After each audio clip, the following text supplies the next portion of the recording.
ICAM na ziniro ang PhilHealth. Yung mga ospital at mga serbisyo na umaangal sa amin dahil kami ang nasa field na marami raw babayaran ang PhilHealth sa kanila. Bakit nyo para naman kayong may rubber band sa mga pockets ninyo na may pera ayaw ilabas? Hindi nyo pera yan Kayo'y empleyado ng gobyerno, parang tayong lahat Babayaran nyo dapat in a timely manner lahat ng mga kinauutangan ninyo. That's fiscal discipline. I think your background is finance. Ibalanse nyo ang fiscal discipline at saka ang serbisyo sa mga nangangailangan na mga miyembro ng PhilHealth. At nandito ang mga author ng Universal Health Care. At dapat sa Universal Health Care, sa aking pag-iintindindi, dahil ako rin ay isa sa mga author, ay point of care. Hindi na kailangan maglabas ng ID. Hindi na kailangan ng guarantee letter sa mayor, congressman, senator. Ay inaasikaso na sa pampublikong ospital.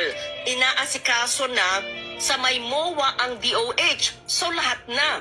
And just for the record, Mr. Chair, and the principal author and sponsor, Senator JD, and you would know that because you were my vice chair when I was finance.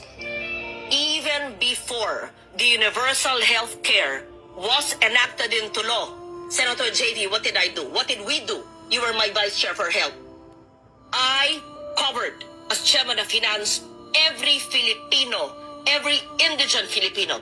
Sec Mina Pangandaman knows this. She's now the DBM secretary. She was with me. Alam to ni Attorney Yoli Doblon, where is she? She was the head of the LBRMO. Director Irene knows this. She was also the deputy staff of Attorney Doblon. Kaya ng national budget, wala pang universal health care, na lahat ng mahirap, point of care, pagpasok hindi kailangan magpakita ng ID o GL ng lahat ng pampublikong ospital bago magkaroon ng batas. At salamat na isa batas namin. Okay, pakisagot po. Maraming salamat. So, definition of terms, ano po yung risk profile, at sinong may hawak ng pera ng taong bayan na nakalaan sa PhilHealth. Simple lang po maaring sa Filipino tayo magsalita para maintindihan dahil gusto rin namin malaman. Salamat po. I would like them to explain to us because kinakatasan lahat kami tayo ng PhilHealth. Kayo ang may hawak habang namamatay ang mga tao, humihingi ng guarantee letter ang habang proseso.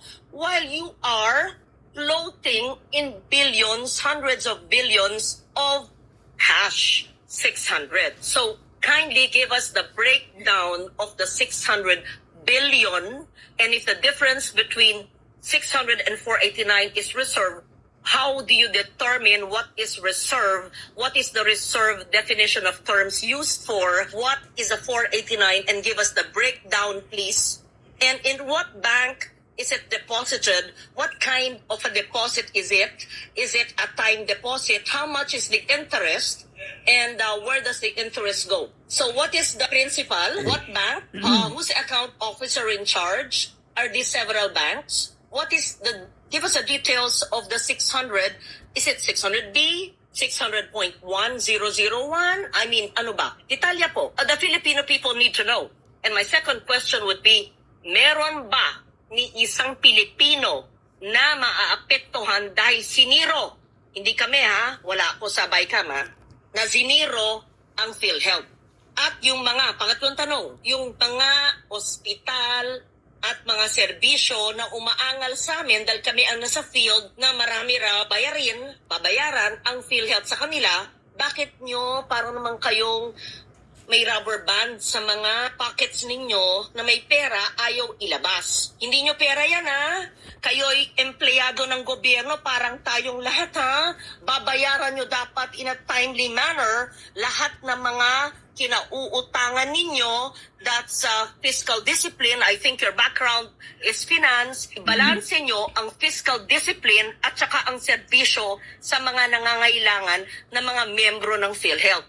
At nandito ang mga author ng Universal Health Care. At dapat sa Universal Health Care, sa aking pag-iintindindi, dahil ako rin ay isa sa mga author, ay point of care. Hindi na kailangan maglabas ng ID. Hindi na kailangan ng guarantee letter sa mayor, congressman, senator. Ay inaasikaso na sa pampublikong ospital. Inaasikaso na sa may MOA ang DOH. So lahat na. And just for the record, Mr. Chair, and the principal author and sponsor, Senator JV, and you would know that because you were my vice chair when I was finance. Even before the Universal Health Care was enacted into law, Senator JV, what did I do? What did we do? You were my vice chair for health. I covered, as chairman of finance, every Filipino, every indigent Filipino. Mina Pangandaman knows this. She's now the DBM secretary. She was with me. Alam to ni Attorney Yoli Doblon, where is she? Alright. Paano kasi, Senator Loren Legarda, yung PhilHealth na yan, sabi pa ni Maharlika nga, mayroon kasing nag-utos kung bakit ginagawa yan. Mayroon kasing demonyo na walang pakialam sa taong bayan. Kaya nga, marami na ngayon ang mga ordinaryong Pilipino na sobrang gapang sa hirap. Tingnan nyo doong mga hospital na yan na puno ng mga taong naghihirap sa mga sakit nila dahil wala silang perang. Tapos yung iba ngayon, lalo na yung mga matatanda na umaasa sa PhilHealth, kawawa talaga sila. Pero itong gobyernong bangag, wala kasing pakialam eh. Walang pakialam sa mga Pilipino.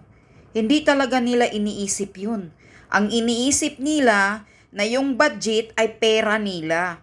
Itong mga hinayupak na ito, na walang mga common sense, din na itong PhilHealth na to, na sana, yung budget dati, last year, ginagamit at binibigay sa mga nangangailangan. Sana binibigay ninyo ng maraming mga programa na nakakatulong sa mga mahihirap. Sana yun ang ginagawa ninyo. Kaya kayo zero budget ngayon, binubulsa na yata yung pera dahil sa mga kagagawa ninyo. Nasabi pa nga ni Loren Legarda, parang sinisipir ninyo yung pera sa bulsa ninyo. Hindi nyo pera yan. Sana binigay nyo lahat. Kung may budget na sobra sa inyo, ginawaan nyo ng proyekto na binibigay ninyo sa mga ordinaryong Pilipino na nangangailangan ng gamot na libre. Sana libre lahat. Gamot, binigay ninyo yan. Para naman yung budget hindi maibulsa. Kung iniisip nyo ang taong bayan, mga hinayupak kayo, nakapanggigil talaga itong gobyernong ito. Wala talaga sila sa hulog, wala talaga sa utak nila na ang siniserbisyuhan nila ay ang mga taong bayan. Ang akala nila sila'y nasa gobyerno, nakaupo, ina-assign dyan ng mga CEO, mga presidenting mga kapal ng mukha, ay pira nila yan. Mga yawa kayo, bigay nyo yung pira na yan, yung budget na yan, sa mga ordinaryong Pilipino na nangangailangan ng mga gamot, lalo na gamot. Gamot talaga ang kailangan nila. Kaya maraming namamatay dyan sa hospital patay na mga yan dahil kulang-kulang ang mga gamot. Kailangan pang bigyan sila ng prescription at bibili sila ng sarili nilang bulsa.